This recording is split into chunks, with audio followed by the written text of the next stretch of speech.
श्री रत्नावती जी के चरित्र में हमने कल श्रवण किया कि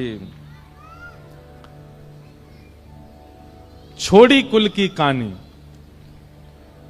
सब मर्यादाएं छोड़ करके श्री रत्नावती जी ने वो पर्दा हटा दिया और जो ब्रज के संत महापुरुष आए हुए थे उन सब के चरणों में जाकर के नतमस्तक हो गए। सूरदास जी ने बहुत सुंदर भाव उस विषय में कहा है, वो हमने कल सुना था। उसके बाद ऐसी स्थिति हो गई कि राजा को खबर पड़ी तो राजा को बहुत कष्ट हुआ। उसको लगा राजवंश की महिला और ऐसे खुले में ही नाचती है, संतों के बीच में कीर्तन करती है, करताल बजाती है, सब प्रकार की भावना रखती है।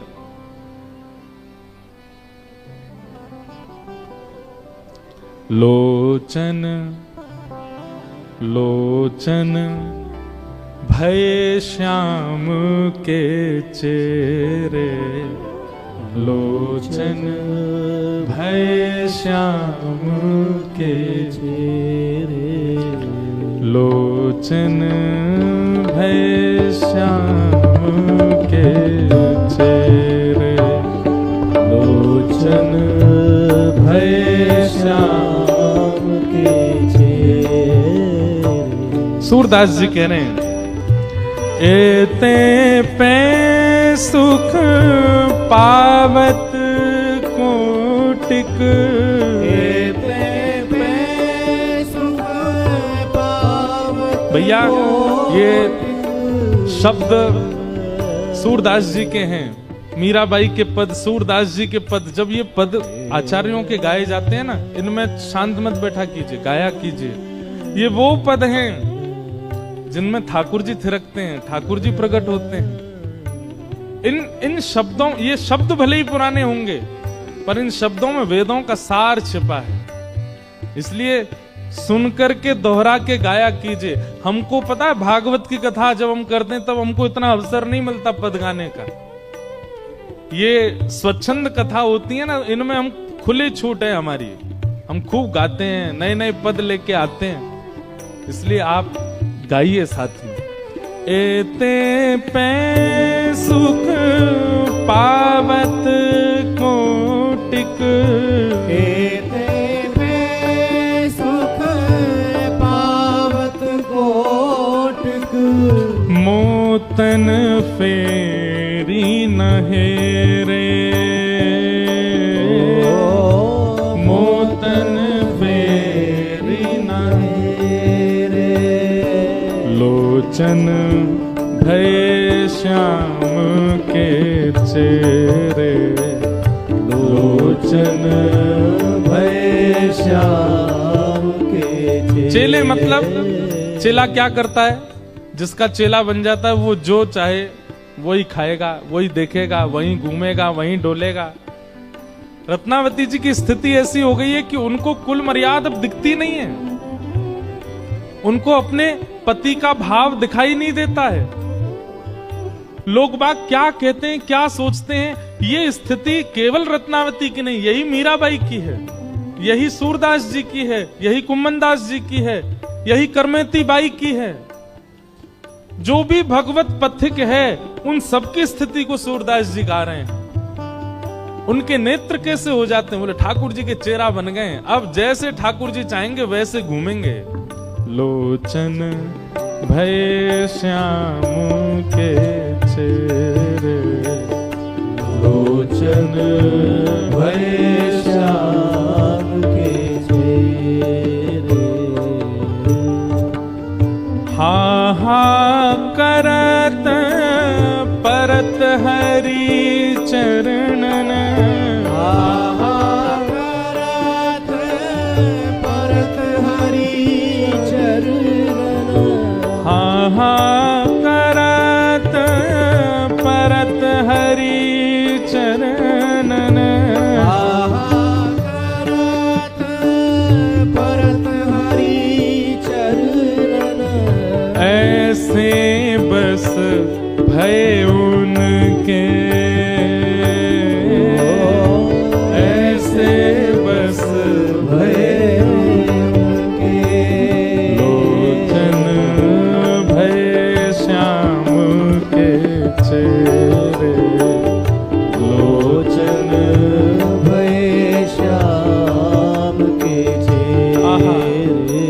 पद्मावती कह रही हैं। और क्या करते हैं ये नेत्र? हाँ, उनको वदन विलोकत निस दिन, उनको वदन विलोकत निस दिन, उनको वदन विलोकत निस दिन, उनको वदन विलोकत निस दिन। मेरो कहो नहीं सुन रे,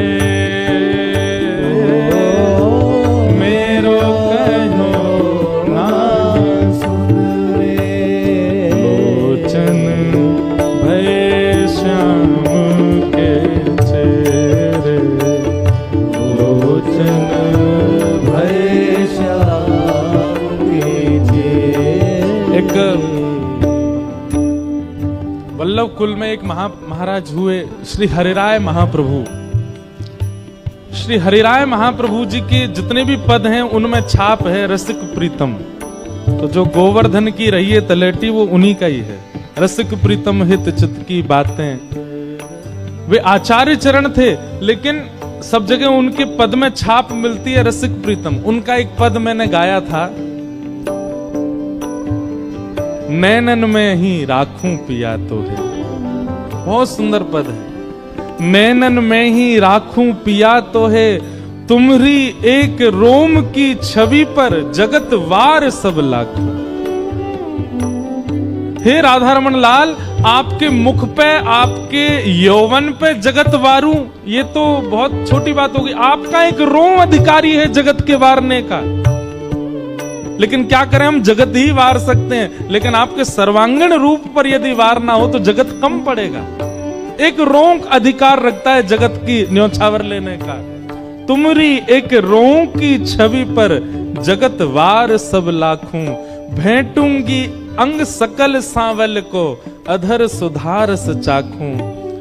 रसिक प्रीतम संगम की बातें काहू सो नहीं भागूं। चुप रहूंगी, किसी को नहीं बताऊंगी आप कैसे मिले, आपने कहां छुआ, कैसे दिखे, सुगंधी कैसी थी, नेत्र कैसे थे, अधरामृत कैसा था, किसी को बताऊंगी नहीं। पिया तो है नैनन में ही राखो, उनको वदन विलोकत निस दिन, उनको वदन विलोकत निस दिन। मेरो कहो नाही सुन रे, मेरो कहो ना सुन रे। लोचन भय श्याम के चेहरे, लोचन भय श्याम के चेहरे। लोचन भय श्याम के चेहरे, लोचन भय श्याम के चेहरे। ललित त्रिभंगी छवि पे अटके, ललित त्रिभंगी छवि पे अटके।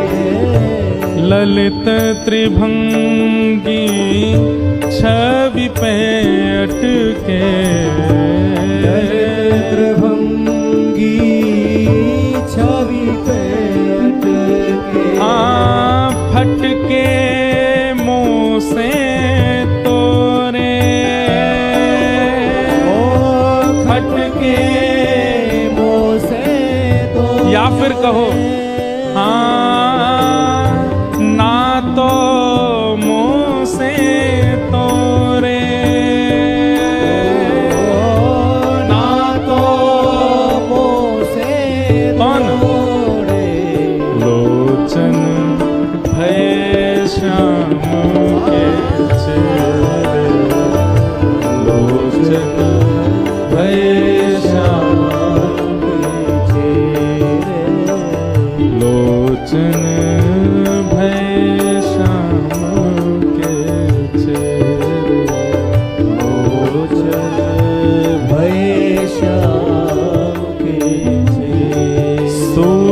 दशायः मेरी कीन्ही सुरदशाय मेरी कीन्ही सुरदशाय।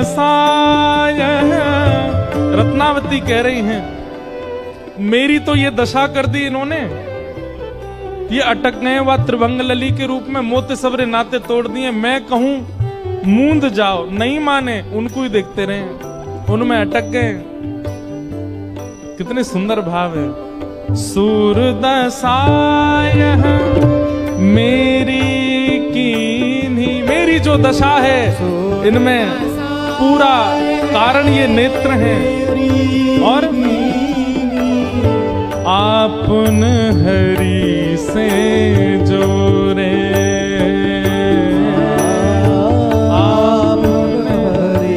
खुद तो जुड़ गए उनसे और मुझको ऐसा छोड़ गए। ये नेत्र खुद तो जुड़ गए हरि से। अरे इतने इतने इतने विचित्र हो गए हैं कि अगर त्रिभंग लली ना दिखे तो मूंदे ही रहते हैं, खुलते ही नहीं है। जैसे ही वो सामने आते तो ही खुलते हैं। अब ये तो उनके हो गए, मेरी दशा क्या कर गए। मैं तो रानी भी हूं, मुझे तो यहां भी रहना, वहां भी जाना, मुझे तो सब काम करना, परंतु ये पूर्ण रूपेण उनके हो गए, मेरी दशा ऐसी करके। सूरदशाय मेरी कीन्ही सुरदशाय मेरी कीन्ही आपन हरि से जोरे, आपन हरि से जोरे।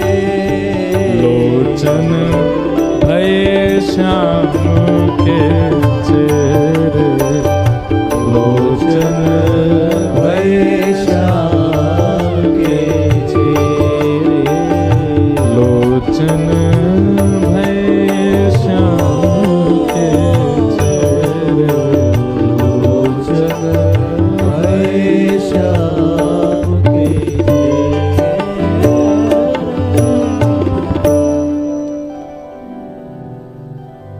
एक दासी के द्वारा केवल भगवत यश सुनने के कारण ऐसी स्थिति रत्नावती की हो गई। इतना त्याग, इतना समर्पण, इतना प्रेम तो वो दासी भी नहीं कर पाई ठाकुर जी से जितना रत्नावती के चित्त में हो गया। जितना ज्यादा आप भक्ति मार्ग में अग्रसित हो जाते हैं, जितना ज्यादा, और एक बात कह दूं थोड़ी अन्यथा लग सकती है गृहस्थियों को, पर जितना त्याग में भक्ति मार्ग में प्रवेश कर जाते हैं उतना ये बात विश्वसनीय हो जाती है कि आप तो एक पग बढ़ा रहे हैं, ठाकुर जी उठा के आपको 10-15 पग और आगे कर देते हैं, क्योंकि आपसे त्याग बन रहा है। ये ठाकुर जी की कृपा है, त्याग हो नहीं पाता उनकी कृपा के बिना।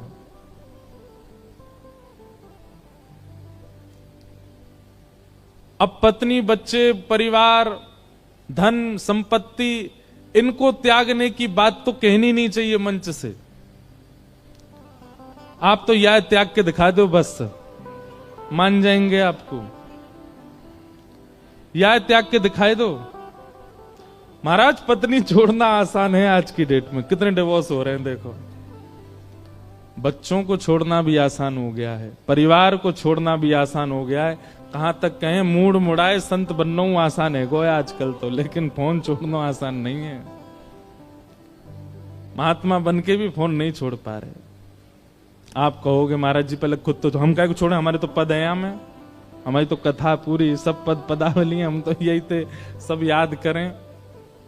लेकिन एक बात लिख लीजिएगा, अगर आप त्याग कर पाते हैं भक्ति मार्ग में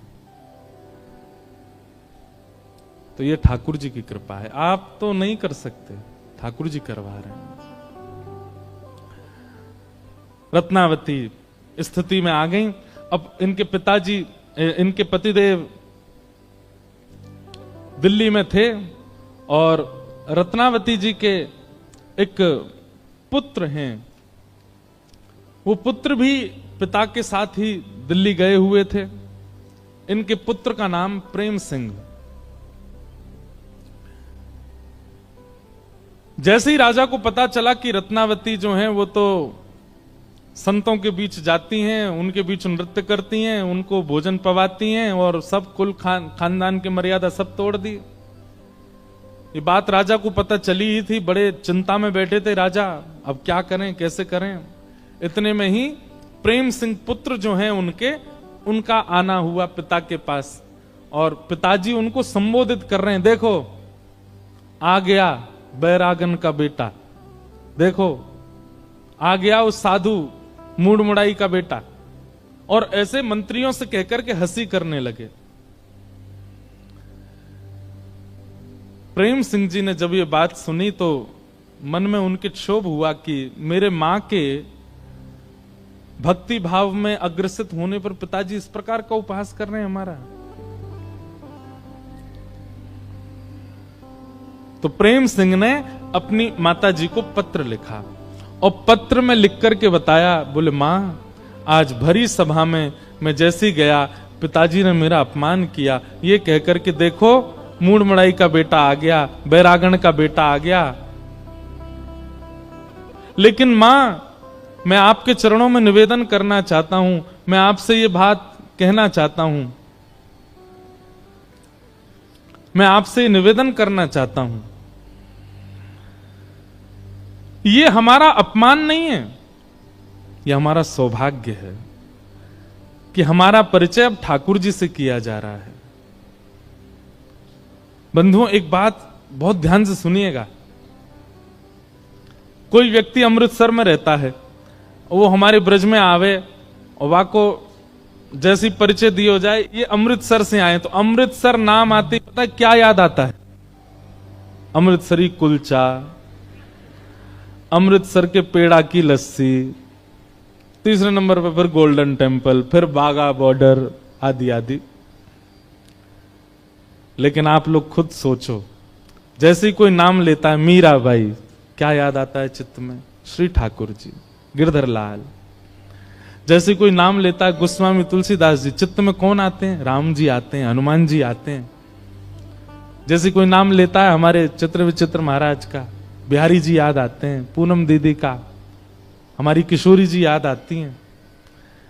अपनी पहचान ऐसी बने कि हमारा नाम जब सभा में लिया जाए तो जितने लोग सभा में बैठे उनके चित्त में ठाकुर जी प्रकट हो जाएं। तब समझो कि हमारा भजन करना, हमारे जीवन में भक्ति करना सार्थक है कि हमारे परिचय से ठाकुर जी याद आते। कोई विषय याद नहीं आ रहा है, कोई संसारी भावना याद नहीं आ रही है। आपके नाम से धनवान होना याद आता है, गाड़ी बहुत सारी अच्छी है इनके पास ये याद आता है, इनका बंगला बहुत बड़ा ये याद आता है, आदि आदि सब बातें याद आती हैं। पर आपके नाम से बाकी सारी चीजें गौड़ हो जाती हैं, लेकिन ठाकुर जी स्मरण में आते हैं, ये बड़ी बात है। प्रेम सिंह जी ने अपनी माता रत्नावती को पत्र लिख करके कहा, मां ये अपमान नहीं है, ये सौभाग्य है हमारा, और मैं चाहता हूं कि अब पिताजी ने जब आपको ऐसा कह ही दिया है तो अब आप इस पथ को छोड़िएगा नहीं, इस भाव को धारण करके रखिएगा, इस भक्ति मार्ग को आप त्यागिएगा नहीं। मां मैं सौभाग्यवान पुत्र मानना चाहता हूं अपने आप को, ये जान करके नहीं कि मैं एक राजा का बेटा हूं, मैं एक रानी का बेटा हूं, बल्कि ऐसा कल को मैं सुनूं कि मैं एक बैरागण का बेटा हूं, मेरा सौभाग्य होगा। प्रेम सिंह ने पत्र लिख करके अपनी मां को भेजा। एक बात कहें, जितनी माताएं बैठी बहुत ध्यान से सुने। कई बार देखा जाता है कि पिता यदि सद्विचार वाले नहीं है ना, लेकिन मां सद्भाव वाली है तो पुत्र में वो सद्भाव आते हैं। लेकिन जिस परिवार में मां ही सद्विचार वाली नहीं है, वहां के बालकों में सद्भाव आना मुश्किल है। पिता के दुर्व्यवहार का कभी कभी असर बालकों पर नहीं पड़ता, पर मां के विचारों का असर बहुत पड़ता है बालकों पर।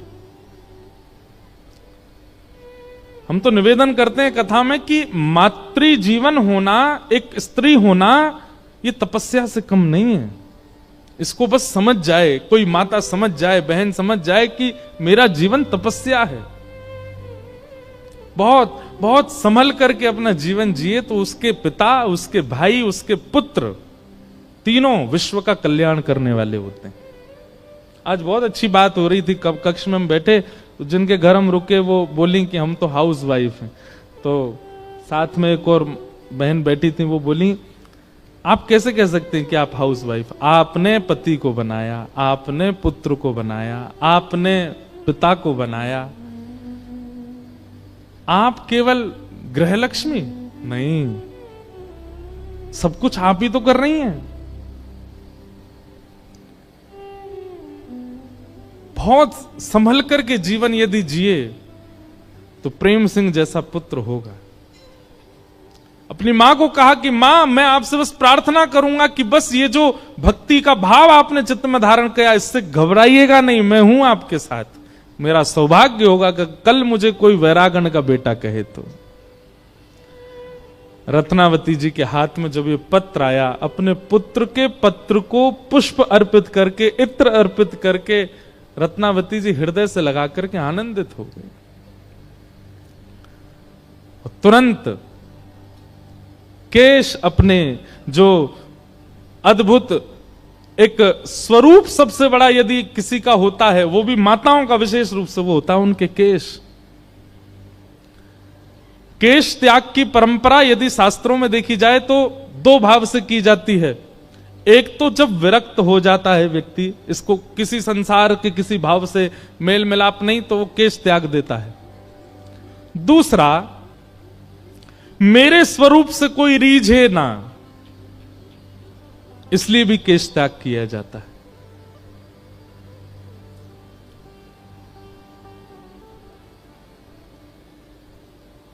मैं राजवंश की नारी हूं, और वो कह ही रही थी कल ही दासी से कि मेरे अंग में, मेरे शरीर में ऐसा कौन सा अंग है जो बताता है कि मैं रानी हूं, बता, मैं उसको काट दूंगी।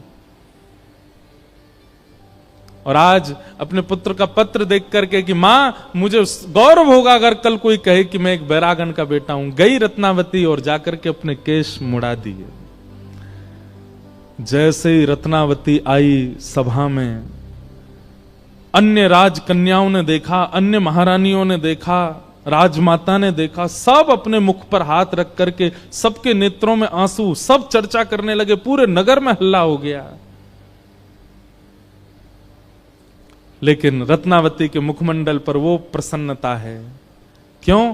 क्योंकि अब सब त्याग दिया। अब कोई नहीं कहेगा कि ये राजमाता है, अब कोई नहीं कहेगा ये रानी है, अब कोई नहीं कहेगा, अब सब क्या कहेंगे, ये तो बैरागण है, ये तो श्याम सुंदर की है।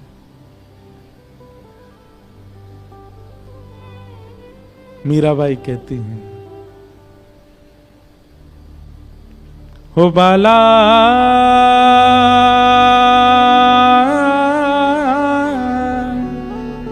मैं बैरागन हूंगी,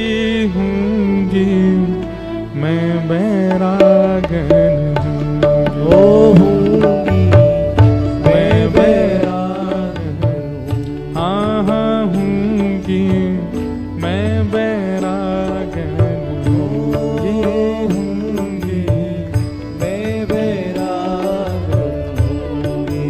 ओ जिन भेषा मेरो सांवरो रीझ है, जिन भेषा मेरो सांवरो रीझ है, जिन भेषा मेरो गिरधर रीझ है, जिन भेषा मेरो गिरधर रीझ है। हे जिन भेषा राधा रमण जू रीझ है, भेषा राधा रमण जू रीझ है।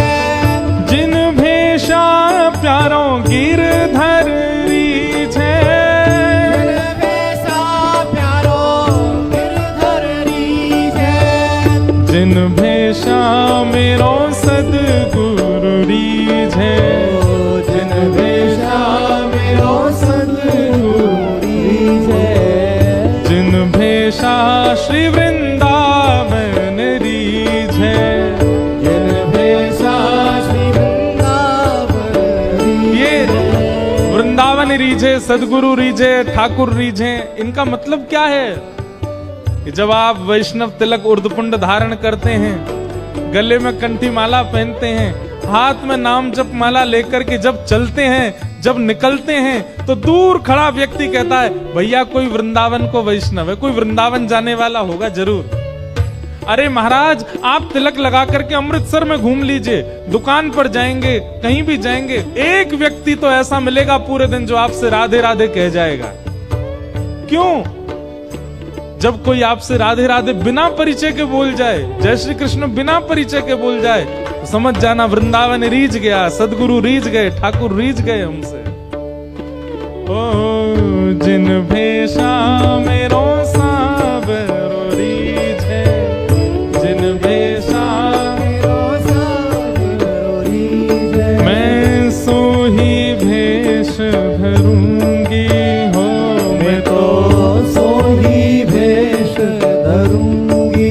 हाँ मैं तो सो ही भेष धरूंगी हो, मैं तो सो ही भेष धरूंगी। अरे हाँ मैं बैरागन होंगी, मैं बैरागन हाँ होंगी, मैं बैरागन होंगी, मैं बैरागन। मीराबाई कहती हैं ओ कहो तो कुसुमल साड़ी रंगावा, कहो तो कुसुमल साड़ी रंगावा, कहो तो कुसुमल साड़ी रंगावा, कहो तो कुसुमल साड़ी रंगावा, ओ कहो तो भगवा भेष,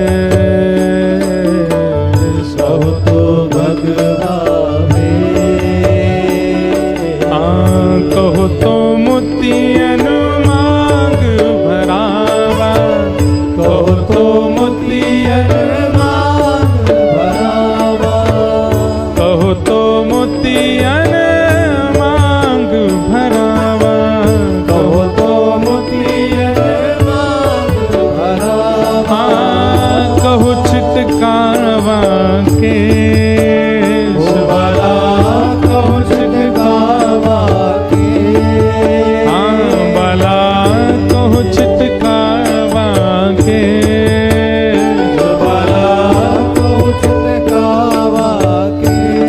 अरे हाँ मैं बैरागन होंगी, मैं बैरागन गाओ सब लोग ओ बाला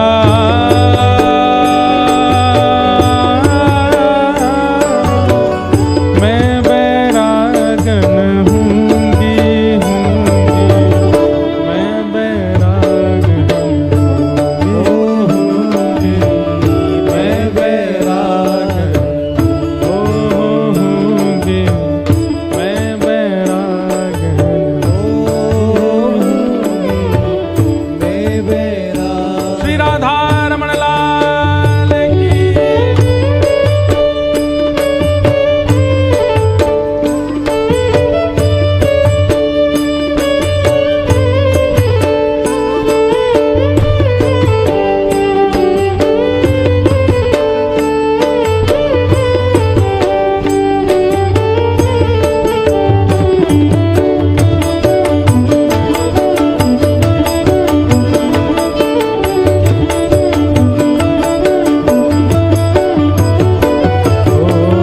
प्राण हमारा वहाँ बसत है, ओ प्राण हमारा वहाँ बसत है, प्राण हमारा वहाँ बसत है, प्राण हमारा वहाँ बसत है। ओ यहाँ तो खाली को, यहाँ तो खाली को,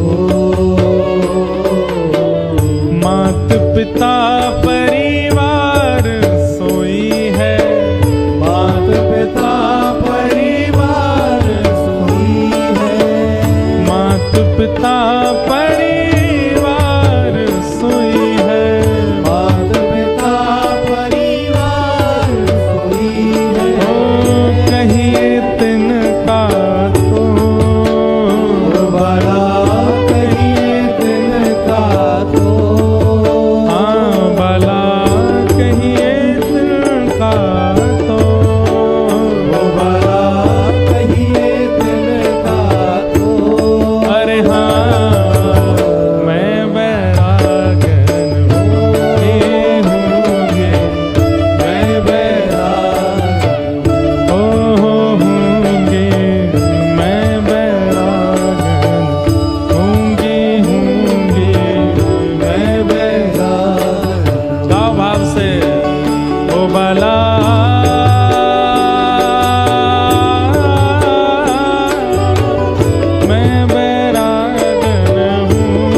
उसमें 2 पंक्ति कम है।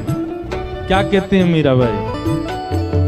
यातन की मैं करूं किंगरे, यातन की मैं करूं, हाँ यातन की मैं करूं किंगरे, यातन की मैं करूं किंगरे। ओ रसना नाम कहूंगी, रसना नाम कहूंगी।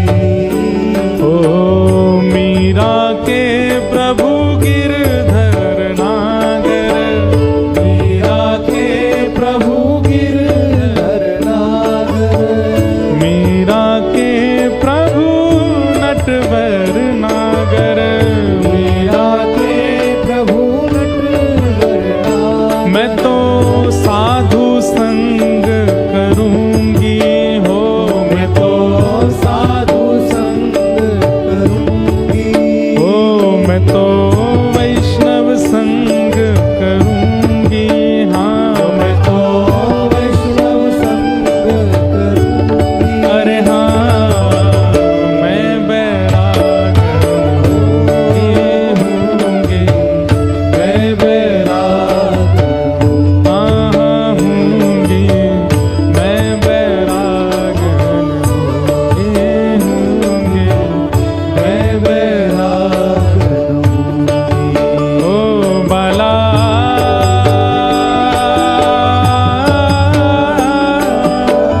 मैं बैरागन हूँगी, हूँगी मैं बैरागन हूँगी, हूँगी मैं बैराग हाँ हूँगी, मैं बैरागन हूँगी, मैं बैराग। जिन भेषा मेरो गिरधर रीझै,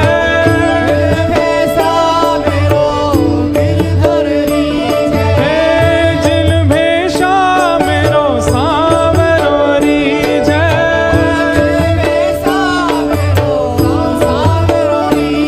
हाँ, जिन भेषा राधा रमण जो रीझै, जिन भेषा राधा रमण जो रीझै, जिन भेषा श्री वृंदावन रीझै, जिन भेषा श्री वृंदावन रीझै। मैं सोही भेष धरूंगी हो, मैं तो सोही भेष धरूंगी, हाँ मैं तो सोही भेष धरूंगी हो, मैं तो सोही भेष धरूंगी।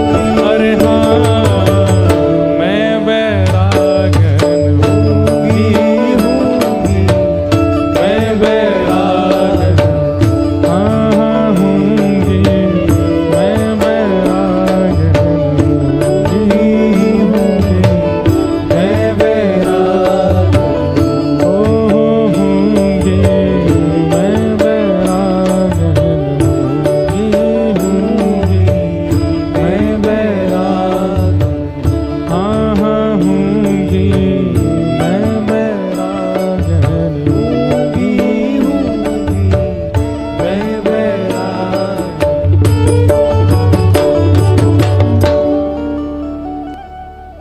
रत्नावती जी ने वैरागण भेष धारण किया। वैरागण भेष का मतलब कहीं ऐसा ही नहीं जैसा रत्नावती जी ने धारण किया। किसी भी प्रकार से हम अब ठाकुर जी को जो प्रिय लगता वैसे रहेंगे, वही वैरागण भेष। मूल रूप से तो गुरु के द्वारा प्रदत्त तिलक विराजमान हो और कंठी विराजमान हो, वस्त्र ज्यादा, एक बात कहते हैं बुरा नहीं मानना, ज्यादा वैष्णव टिप टॉप बन के नहीं रहता है।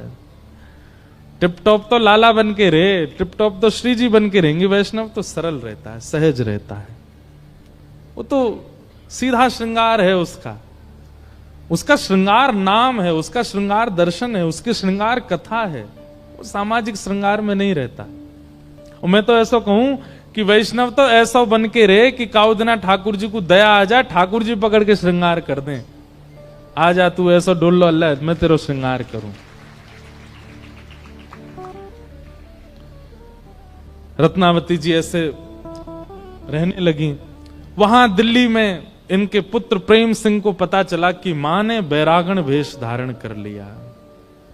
निडर हैं, कोई भय नहीं है उनको राजा का, राज परिवार का। रहने लगी, लोग क्या कहेंगे इससे कोई चिंता नहीं उनको। एक बात हमको कभी कभी लगती है मन में, व्यसनी व्यक्ति को कभी चिंता नहीं होती कि लोग क्या कहेंगे कि मैं पीता हूं। व्यसनी व्यक्ति को कभी चिंता नहीं होती लोग क्या कहेंगे, बताओ मुर्गा मार के खा गए। जीव को मार के खा जाता, उसको कभी चिंता नहीं होती लोग क्या कहेंगे। तिलक धारण करने में चिंता क्यों होती है कि लोग क्या कहेंगे। कंठी पहनने में चिंता क्यों होती है, कथा में आने में चिंता क्यों होती है आपको।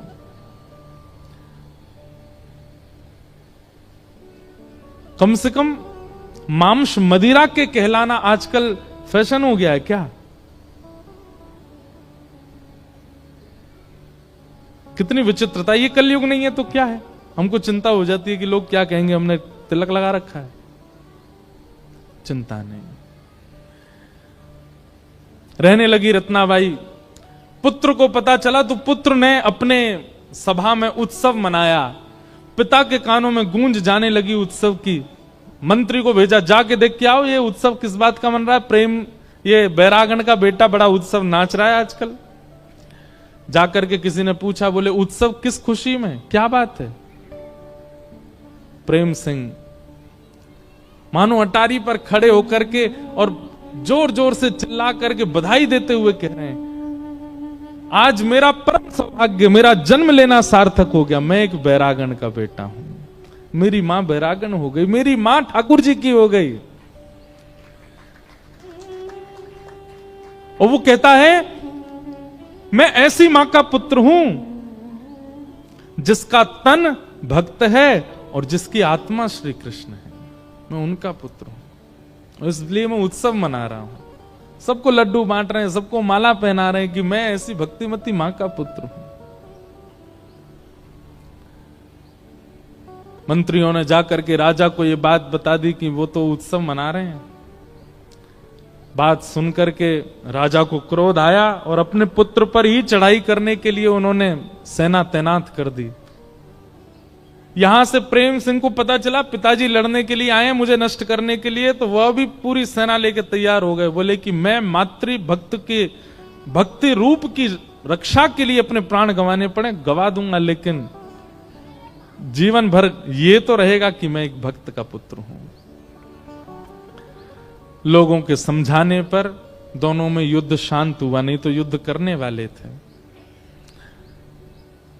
राजा उसी रात आमेर को प्रस्थान कर गए। आमेर पहुंचते ही उनको पता चला, लोगों ने आकर के बता दिया, वो ऐसे नाच रही थी, ऐसे बाल कटवा दिए उन्होंने, ऐसा रूप हो गया उनका। संत महात्माओं को दूर दूर से पकड़ के ले आती हैं, स्पर्श में भी लज्जा नहीं करती हैं। राजा ने कहा, इतनी नाक हमारी कट गई, अब तो एक ही उपाय है। बोले रानी रत्नावती को मरवा दो, इनकी मृत्यु हो जाए, उसी से ही हम सांस ले पाएंगे। फिर वहां एक तो दूसरा भक्त वो दिल्ली में बैठा है, पुत्र इनका, ये एक हमारे घर में बैठी है। प्रयास किया और एक जैसे वहां राणा ने मीराबाई के लिए एक सिंह भेज दिया था। कुछ कुछ कथा मिलती है रत्नावती जी की।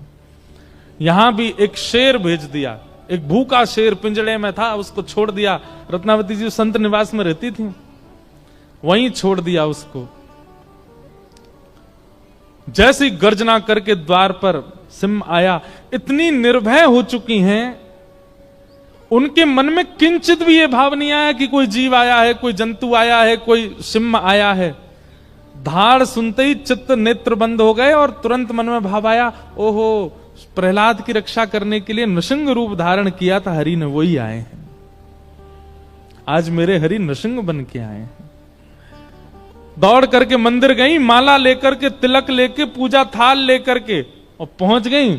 सब लोग दूर खड़े खड़े देख रहे थे, अब ये झपट्टा मारेगा, अब ये देखना रत्नावती को नष्ट कर देगा। रत्नावती जी गई, जाकर के पहले तो दंडवत प्रणाम किया, और दंडवत प्रणाम करके उस सिंह के चरणों को ही देखती रही, मुख नहीं देखा। क्योंकि भागवत जी में ऐसा वर्णन है कि श्री प्रहलाद जी ने नरसिंह भगवान का मुख नहीं देखा था, चरण ही देख रहे हैं।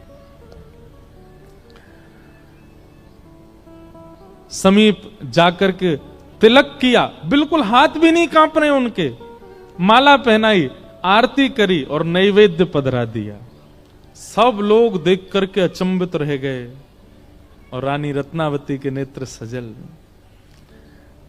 बोले मैं जानती हूं आप सिंह बन के आए हो, अब मैं बहुत दूर नहीं हूं, कल कुर्म बन के आओगे, फिर कच्छप बन के आओगे, धीरे धीरे धीरे धीरे यही स्वरूप आपका त्रिभंग लली में परिवर्तित हो जाएगा और एक दिन मेरे सामने साक्षात मेरे श्याम सुंदर होंगे। ये तो प्रारंभ है, मैं समझ गई हूं। पहले आप संतों के भेष में आते थे, अब आप नृसिंह रूप में आए हो। अब कल आप कुर्म बनोगे, फिर कच्छप बनोगे और फिर एक दिन मेरे श्याम सुंदर बनोगे।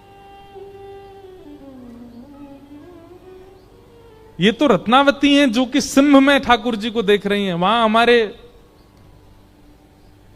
नामदेव जी महाराज, वो तो भूत में ठाकुर जी देख रहे थे। भूत आ गया सामने, बार बार रूप बदलने लगा। नामदेव जी बोले जय हो महाराज, प्रणाम आपकी, जय हो पंडरीनाथ। भूत बोला मैं पंडरीनाथ नहीं हूं, मैं भूत हूं। बोले नहीं तुम झूठ बोल रहे हो, इतने रूप बदलने की सामर्थ्य मेरे परमात्मा में, किसी भूत में नहीं है। महाराज इतने विश्वास से प्रणाम किया भूत को कि भूत का तो उद्धार हो गया, ठाकुर जी प्रकट हो गए। हमारे चित्त में ऐसा विश्वास मंदिर में जाके ठाकुर जी के प्रति ना हो, मानवन में तो बहुत दूर की बात। वैसे ये चरित्र सुनकर के हमको एक छोटी सी बात मन में आती है कि जिनको सिंह देख करके भय नहीं लगा, कभी हमारा भजन चल रहा हो और भजन के बीच में कोई ऐसा जीव आ जाए सन्मुख, जब मुझे छिपकली से बहुत डर लगता है। मेरे को मन में आया सच में रत्नावती जी का चरित्र पढ़ते कि उनको सिंह से भय नहीं लगा, हमको छोटी सी वो जीव से डर लग जाता है। अब इस भय पे काम करना चाहिए, क्योंकि हमने उसको जीव दृष्टि रखी है, इसलिए उससे भय लगता है। उसके प्रति भी ठाकुर जी की दृष्टि हो, पर पता नहीं क्यों उसके प्रति होती नहीं हमारी ठाकुर जी की दृष्टि। सब में ठाकुर जी दिख जाते, छिपकली में ना देखें बस।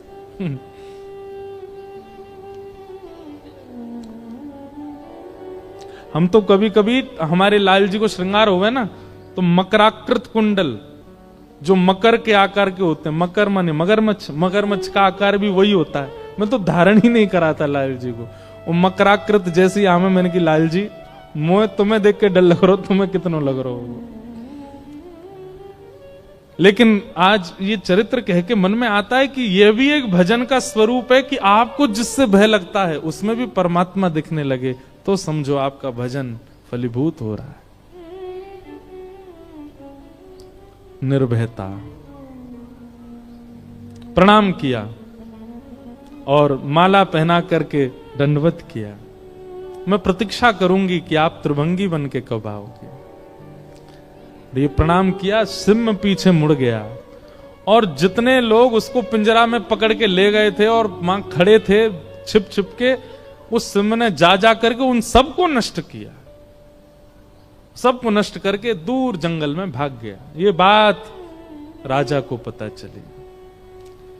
सबने जाके बोला वो तो माला पहना रही थी, तिलक कर रही थी, आरती कर रही थी, भोग नैवेद्य पधरा रही थी। कुछ नहीं कहा उसने। तब राजा के चित्त में चेतना जगी कि रत्नावती की भक्ति सामान्य नहीं है। और राजा गए रत्नावती जी से मिलने के लिए उनके भवन में, उनके कक्ष में।